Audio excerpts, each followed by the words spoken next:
മിക്ക ആളുകളും കരുതുന്നത് കാമം എന്നത് എതിർലിംഗത്തിലുള്ളവരെ നോക്കുന്നതിനെ കുറിച്ചാണ് എന്നാണ്. എന്നാൽ കാമം നിങ്ങളുടെ കണ്ണുകൾ കാണുന്നതിനേക്കാൾ ആഴമേറിയതാണെന്ന് ബൈബിൾ കാണിക്കുന്നു. അത് നിങ്ങളുടെ ആത്മാവിനുള്ളിലെ ഒരു മുഴുവൻ വ്യവസ്ഥയാണ്.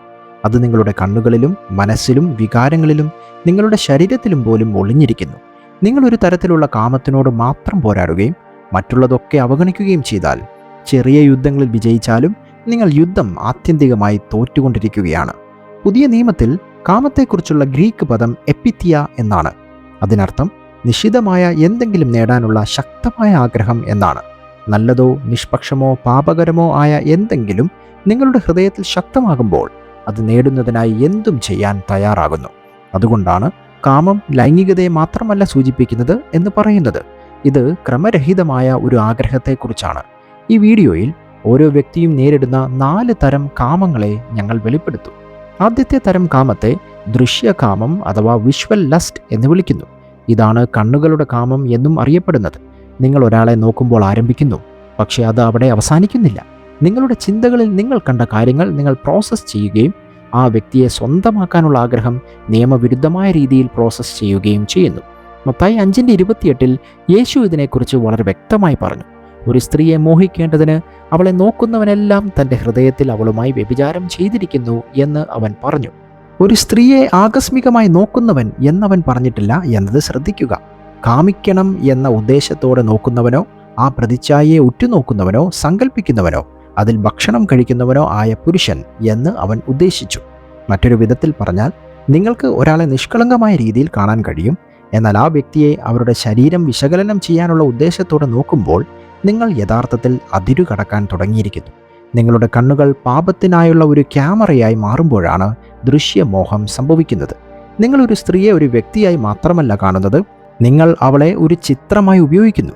അതുകൊണ്ടാണ് അശ്ലീലം ആത്മാവിൽ ഇത്ര അക്രമാസക്തമാകുന്നത്. ആളുകളെ ഉൽപ്പന്നങ്ങളാക്കി മാറ്റാൻ അത് നിങ്ങളുടെ കണ്ണുകളെ പരിശീലിപ്പിക്കുന്നു. ഇയ്യോബ് ഇത് മനസ്സിലാക്കി. ഇയ്യോബിൻ്റെ പുസ്തകം 31:1 അവൻ പറഞ്ഞു, ഞാൻ എൻ്റെ കണ്ണുകളുമായി ഒരു ഉടമ്പടി ചെയ്തു. പിന്നെ എന്തിനാണ് ഞാനൊരു വേലക്കാരിയെ ചിന്തിക്കേണ്ടത്? അവൻ്റെ കണ്ണുകൾ ചെയ്തത് അവൻ്റെ മനസ്സ് ചിന്തിക്കുന്നതിനെ ബാധിക്കുമെന്ന് അവൻ അറിയാമായിരുന്നു. ശത്രുവിനും ഇതറിയാം. അതുകൊണ്ടാണ് അവൻ ദിവസം മുഴുവൻ നിങ്ങളുടെ ദൃശ്യങ്ങളെ ആക്രമിക്കുന്നത്. തെറ്റായ കാര്യങ്ങൾ നിങ്ങളുടെ മുന്നിൽ വയ്ക്കാൻ അവൻ എല്ലാ വഴികളിലൂടെയും ശ്രമിക്കും. മാഗസിൻ കവറുകൾ, പരസ്യങ്ങൾ, സംഗീത വീഡിയോകൾ, സോഷ്യൽ മീഡിയ ഫീഡുകൾ, ബിൽബോർഡുകൾ എല്ലാം. ചിലപ്പോൾ നിങ്ങൾ ഒരു ഇഷ്ടമുള്ള ഷോ TV-യിൽ കാണുമ്പോൾ പെട്ടെന്ന് നിങ്ങൾ ആവശ്യപ്പെടാത്ത ഒരു രംഗം അതിൽ പ്രത്യക്ഷപ്പെടാം. നിങ്ങൾ തെരുവിലൂടെ സമാധാനപരമായി നടക്കുകയും മോശമായ വസ്ത്രം ധരിച്ച ഒരു സ്ത്രീ കടന്നു പോകുകയും ചെയ്യാം. അത് വെറും യാദൃച്ഛികതയല്ല, അത് നിങ്ങളുടെ ദൃശ്യ കവാടത്തിന് നേരെയുള്ള ആക്രമണമാണ്. നാളെ നിങ്ങൾക്കെതിരെ ഉപയോഗിക്കാൻ കഴിയുന്ന ചിത്രങ്ങൾ നട്ടുപിടിപ്പിക്കാൻ സാത്താൻ ആഗ്രഹിക്കുന്നു.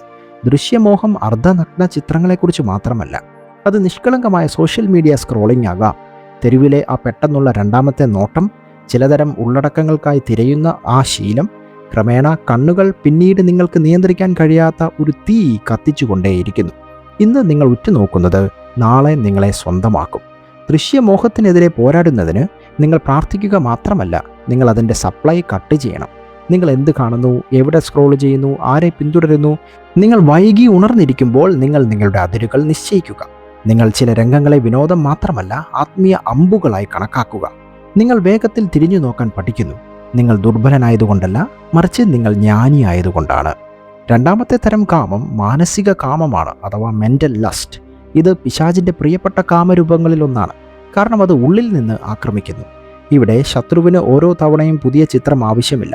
പിന്നീട് ഉപയോഗിക്കുന്നതിന് മുമ്പ് ചിത്രങ്ങൾ നട്ടുപിടിപ്പിക്കാൻ അവൻ ശ്രമിക്കുന്നു. വർഷങ്ങൾക്ക് മുമ്പ് നിങ്ങൾ കണ്ട ഒരു രംഗം, നിങ്ങൾ സ്ക്രോൾ ചെയ്ത ഒരു ചിത്രം, നിങ്ങൾ രഹസ്യമായി തിരഞ്ഞ ഒന്ന്, അവൻ ആ ചിത്രങ്ങൾ ആയുധങ്ങൾ പോലെ സൂക്ഷിക്കുന്നു. പിന്നീട് നിങ്ങൾ ദുർബലനാകുമ്പോൾ, ഏകാന്തനാകുമ്പോൾ അല്ലെങ്കിൽ വിരസമാകുമ്പോൾ അവൻ അവയെ തിരികെ കൊണ്ടുവന്ന് നിങ്ങളുടെ ചിന്തകളിലേക്ക് ജ്വലിപ്പിക്കുന്നു. യാക്കോബ് 1:14-15 ഈ പ്രക്രിയയെ വിശദീകരിക്കുന്നു. ഓരോ മനുഷ്യനും പരീക്ഷിക്കപ്പെടുന്നത് സ്വന്തം മോഹത്തിൽ നിന്ന് ആകർഷിച്ചു വശീകരിക്കപ്പെടുമ്പോഴാണ്. മോഹം ഗർഭം ധരിച്ചു കഴിഞ്ഞാൽ അത് പാപത്തെ പ്രസവിക്കുന്നു. ആകർഷിച്ചു വശീകരിക്കപ്പെട്ട എന്ന വാക്കുകൾ ഇവിടെ ശ്രദ്ധിക്കണം. ശരീരത്തിൽ ജനിക്കുന്നതിന് വളരെ മുമ്പ് തന്നെ പാപം ഭാവനയിൽ ഗർഭം ധരിക്കുന്നു.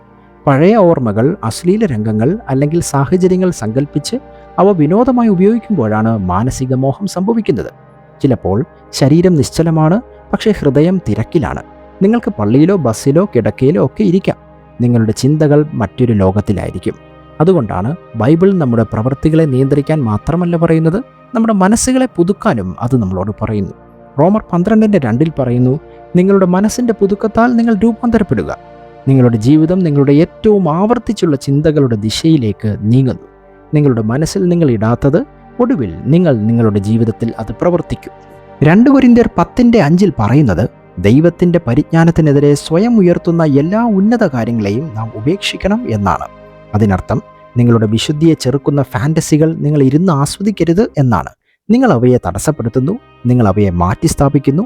ആ സിനിമകൾ നിങ്ങളുടെ തലയിൽ സ്വതന്ത്രമായി പ്രദർശിപ്പിക്കാൻ നിങ്ങൾ വിസമ്മതിക്കണം. മാനസിക മോഹത്തിനെതിരെ പോരാടുന്ന ഒരു രീതിയുണ്ട്.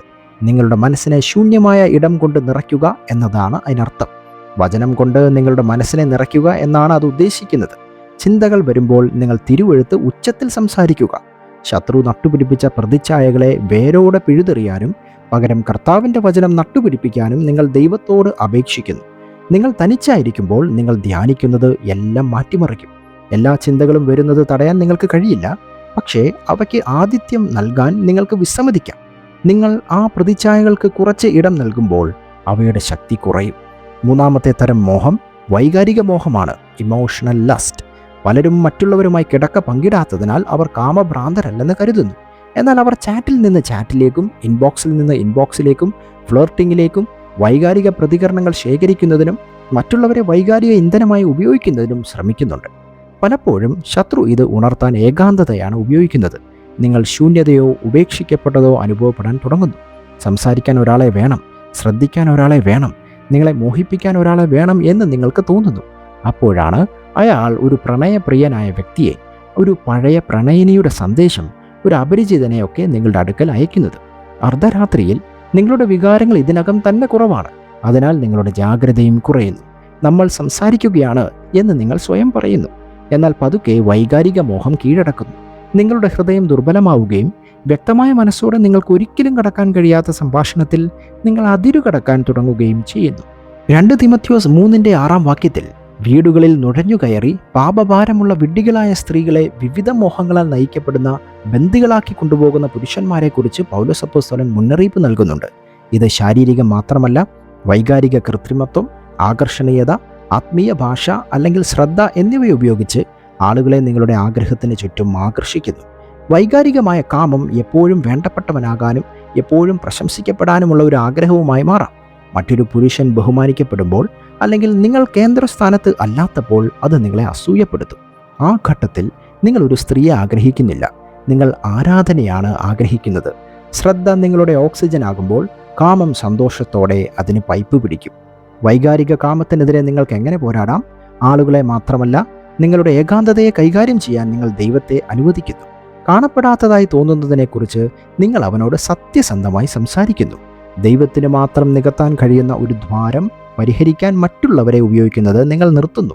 നിങ്ങളുടെ ഉദ്ദേശങ്ങളെക്കുറിച്ച് നിങ്ങൾ സത്യസന്ധനാകുന്നു. അവളുടെ ആത്മാവിനെക്കുറിച്ച് എനിക്ക് താല്പര്യമുള്ളതുകൊണ്ടാണോ അതോ അവൾ എന്നെ എങ്ങനെ തോന്നിപ്പിക്കുന്നു എന്നത് എനിക്ക് ഇഷ്ടപ്പെട്ടതുകൊണ്ടാണോ ഞാൻ സംസാരിക്കുന്നത് എന്ന് നിങ്ങൾ ചിന്തിക്കുക. നിങ്ങളെ പോറ്റുന്ന ആരാധകരുമായി മാത്രമല്ല, നിങ്ങളെ നിയന്ത്രിക്കാൻ കഴിയുന്ന പുരുഷന്മാരുമായി നിങ്ങൾ യഥാർത്ഥ ഉടനടി സൗഹൃദങ്ങൾ കെട്ടിപ്പടുക്കുന്നു. നിങ്ങളുടെ വികാരങ്ങൾ നിങ്ങളുടെ ആത്മാവ് ആഗ്രഹിക്കാത്ത ഒന്നിലേക്ക് നിങ്ങളെ വലിച്ചിഴയ്ക്കാതിരിക്കാൻ നിങ്ങൾ എതിർലിംഗത്തിലുള്ളവരുമായി വ്യക്തമായ അതിരുകൾ സ്ഥാപിക്കുന്നു. ഓരോ വ്യക്തിയും നേരിടുന്ന 4-ാമത്തെ തരം കാമം, അത് ശാരീരിക കാമമാണ്. ആഗ്രഹം കണ്ണുകളിൽ നിന്നും ചിന്തകളിൽ നിന്നും ശരീരത്തിലേക്ക് നീങ്ങുമ്പോഴാണ് ശാരീരിക കാമം. അത് ദൈവത്തിൻ്റെ അതിർത്തിക്ക് പുറത്തുള്ള സ്പർശനം, ഫ്ലർട്ടിംഗ്, ശാരീരിക പ്രവൃത്തികൾ എന്നിവയായി പ്രത്യക്ഷപ്പെടുന്നു. ഇതിൽ പരസംഗം, വ്യഭിചാരം, സ്വയംഭോഗം, ദൈവം ഉടനടി വിവാഹത്തിനായി രൂപകൽപ്പന ചെയ്തിട്ടില്ലാത്ത ഏതെങ്കിലും തരത്തിലുള്ള ലൈംഗിക പ്രകടനങ്ങൾ എന്നിവ ഉൾപ്പെടുന്നു. 1 കൊരിന്ത്യർ 6:18 പറയുന്നു, പരസംഗത്തിൽ നിന്ന് ഓടിപ്പോകുക. മനുഷ്യൻ ചെയ്യുന്ന ഏതൊരു പാപവും ശരീരത്തിന് പുറത്താണ്. എന്നാൽ പരസംഗം ചെയ്യുന്നവൻ സ്വന്തം ശരീരത്തിനെതിരെ പാപം ചെയ്യുന്നു. നിർദ്ദേശം ശ്രദ്ധിക്കുക. പരസംഗത്തെക്കുറിച്ച് വാദിക്കാൻ അതിൽ പറയുന്നില്ല, ഓടിപ്പോകുക എന്നതിൽ പറയുന്നു. ശാരീരിക മോഹം നിങ്ങളുടെ അധികാരത്തെ ദുർബലപ്പെടുത്തുന്നു. അത് ലജ്ജ, ആശയക്കുഴപ്പം, ആത്മീയ മന്ദത എന്നിവയിലേക്കുള്ള വാതിലുകൾ തുറക്കുന്നു.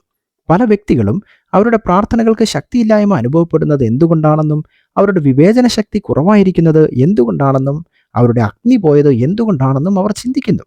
പലപ്പോഴും ദൈവം യാഗപീഠത്തിൽ ഉപയോഗിക്കാൻ ആഗ്രഹിക്കുന്ന അതേ ശരീരം രഹസ്യമായി പാപത്തിനായി ഉപയോഗിക്കുന്നു എന്നതാണ് അതിനുള്ള കാരണം. കാമം നിങ്ങളുടെ ഭാവിയിൽ നിന്ന് ആനന്ദം മോഷ്ടിക്കുക മാത്രമല്ല, അത് നിങ്ങളുടെ വർത്തമാനകാലത്തിൽ നിന്ന് ശക്തി മോഷ്ടിക്കുകയാണ്. ശാരീരിക മോഹത്തിനെതിരെ നിങ്ങൾ എങ്ങനെ പോരാടും? നിങ്ങൾ പശ്ചാത്തപിക്കുന്നു. ഒഴികഴിവൊന്നുമില്ല. ദൈവസന്നിധിയിൽ നിങ്ങൾ രഹസ്യശീലങ്ങൾ തകർക്കുന്നു. നിങ്ങൾക്ക് യഥാർത്ഥ ഉത്തരവാദിത്തം ലഭിക്കുന്നു. നിങ്ങൾ നിങ്ങളുടെ രീതികൾ മാറ്റുന്നു. നിങ്ങൾ എവിടെ പോകുന്നു? നിങ്ങൾ ഏത് സമയത്താണ് ഉണർന്നിരിക്കുന്നത്? നിങ്ങൾ എന്ത് സംഭാഷണങ്ങൾ നടത്തുന്നു? ഇതൊക്കെ പരിശോധിക്കുക. ദൈവഭയം പുനഃസ്ഥാപിക്കാൻ പരിശുദ്ധാത്മാവിനോട് അപേക്ഷിക്കുക. നിങ്ങൾ വീഴുമ്പോൾ കഠിന ഹൃദയത്തോടെയുള്ള ഒഴികഴിവുകൾ പറഞ്ഞല്ല, പിന്നെയോ താഴ്മയോടെയാണ് നിങ്ങൾ എഴുന്നേൽക്കുന്നത്. യേശുവിൻ്റെ രക്തം ശുദ്ധീകരിക്കാൻ ശക്തമാണെന്നും ദൈവത്തിൻ്റെ ആത്മാവ് നിങ്ങളെ മാറ്റാൻ ശക്തമാണെന്നും നിങ്ങൾ ഓർക്കുന്നു. അതിനാൽ മോഹം എന്ന് പറയുമ്പോൾ നമ്മൾ ഒരു കാര്യത്തെക്കുറിച്ച് മാത്രമല്ല സംസാരിക്കുന്നത്, നമ്മളൊരു വ്യവസ്ഥയെക്കുറിച്ചാണ് സംസാരിക്കുന്നത്.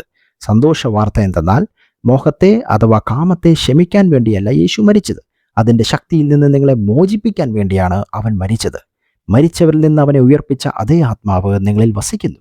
നിങ്ങളുടെ കണ്ണുകൾക്കോ നിങ്ങളുടെ ഭാവനകൾക്കോ നിങ്ങളുടെ ആവശ്യത്തിനോ നിങ്ങളുടെ പ്രേരണകൾക്കോ അടിമയാകാൻ നിങ്ങൾ വിളിക്കപ്പെട്ടിട്ടില്ല. ഈ വീഡിയോ മുഴുവൻ കണ്ടതിന് വളരെ നന്ദി. ദയവായി വീഡിയോ ലൈക്ക് ചെയ്യുമല്ലോ. മറ്റുള്ളവർക്ക് ഷെയർ ചെയ്യുവാൻ മറക്കല്ലേ.